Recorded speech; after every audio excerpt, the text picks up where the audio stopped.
想象一下，我把一个难题丢给 ChatGPT，它居然说你先去喝杯咖啡，然后自个儿上网噼里啪啦查了一大堆，最后甩给我一份包含超级干货且十分详尽的答案，听起来就很屌吧？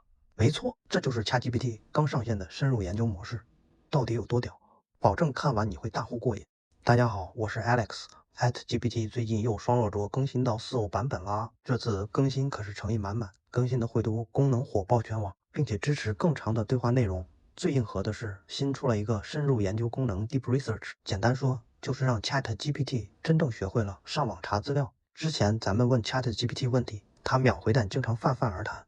现在打开深入研究模式， ChatGPT 会像个加了 Turbo 的研究助理，花几分钟时间帮你把多方资料都翻个遍，然后给出超详细的回答。打个比方吧，普通模式下的 ChatGPT 就像一个学霸闭卷考试，凭记忆直接答题，而深入研究模式呢，相当于他拿到开卷许可证，冲进图书馆查资料，再回来答题。这样一来，那答案的深度和细节度可想而知。官方介绍说，这个模式特别适合处理复杂提问，要综合多个网站、多种数据来源来得出结论，甚至你还可以上传 PDF 文件、Excel 表格给它分析。听起来是不是就很屌了？我们直接来看实际效果。我准备了同一个问题，用普通模式和深入研究模式各问一遍，对比一下他们的回答差别。问题主体是：你是一位50万粉丝的 YouTuber， 非常擅长文案写作。你在运营时正面式领域的频道，目标是25至45岁的人群，他们喜欢看时政分析以及历史故事的幽默梗故事，文案整体风格紧凑，并且有些幽默感。请按照下面的视频结构来书写文案。开场：如何吸引观众的方式或者介绍。正文：主要内容或大纲。结尾：总结。请你以论川普第3任期的可能性为主题，按照要求写一段10分钟的视频脚本。首先是普通模式不使用深入研究 ，ChatGPT 的回答几乎是秒出的。我们先大致看一下内容，可以看到虽然输出的结构比较完整，有开场旁白，正文举了几个例子来探讨川普的第3任期可能性，还有结尾的讨论部分，但是显然内容量太少了，不足以支撑视频的长度，并且看起来中规中矩，没有具体数据，也比较模棱两可。这就是普通切替 GPT 典型的风格。接下来我们切换到深入研究模式，问他同样的问题，这回 ChatGPT 可要认真做功课了，它可能需要好几分钟处理。我们假装快进，Later， 大概等了10来分钟，来看他吐出的一大段详尽答案。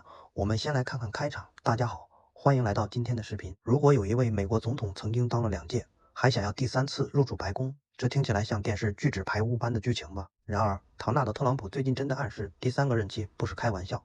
哇，你看，深入研究模式给出的答案不仅更长、更详细，还有现实案例和各种策略分析，并且每一段内容都非常详细，因为这就是他自己去收集资源并最终优化汇总的结果。这就是他厉害的地方，不只是凭记忆回答，而是真的去查找了更有深度的信息。是不是感觉普通模式像是聊天，深入研究模式更像在写报告？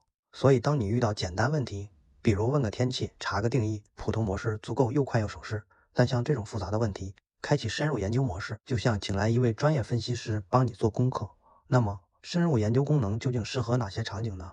我来举几个例子。首先，学术论文写作，对于学生党和科研小白来说，这功能简直是福音啊！想想看，你丢给他一个论文选题，它可以帮你快速浏览相关文献，提炼出重要结论，还能自动附上参考文献来源。文献综述不再熬夜翻资料， ChatGPT 给你先打个底稿。当然了，引用的文献你最好还是亲自核实一下啊，别偷懒全抄。第二，调研和报告撰写，无论是市场调研、竞品分析，还是写深度的行业报告，深入研究模式都派得上用场。比如你要写美国消费者5月至12月消费习惯分析报告， ChatGPT 可以帮你把各大咨询机构的预测报告、新闻数据都抓取一遍，整理成一份脉络清晰的分析。这样即使你不是该领域的专家，也能很快搞清重点，输出像模像样的内容。第三，对比分析和决策辅助，打算买车买房，或者比较2个产品哪个更值得入，直接问深入研究模式，它能把各路评测、用户评价、专业测评的数据都综合起来，然后给你一份客观的对比，就像请教一个不偏不倚的资深顾问。听到这儿，很多朋友可能已经迫不及待想试试了。不过在使用深入研究功能时，我有几个必看的 tips。清晰提问，尽量具体，问题描述的越清楚， ChatGPT 越知道该查哪些资料。比如你想比较产品，告诉他具体型号，关注哪些参数。写论文就明确研究的问题，是否需要理论依据等等。利用附件，如果有相关的 PDF 报告、数据表，别忘了上传给他，他可以直接从你的文件里提取有用信息，省得他在满世界找。你提供的材料越充分，结果往往越精准。耐心等待，深入研究可不是秒回的，每次查询可能能耗15到30分钟，所以别着急，多给他一点时间冥想。你可以趁机喝杯咖啡，回来基本就好了。此外，目前$20订阅的 Plus 用户每个月查询次数为10次，$200订阅的 Pro 用户每月有120次配额，所以把宝贵的次数用在刀刃上。真有需要再用这个模式。总的来说呢，ChatGPT 的深入研究功能让 AI 真正具备了帮你做深度调研的能力。这对我们普通用户来说，意味着处理复杂问题更不费劲了。从写作业、写论文到买手机、做投资分析都可能用得上。虽然目前这个功能还在逐步开放中，订阅用户已可抢先体验，但未来应该会越来越普及。好了，我今天的分享就到这里。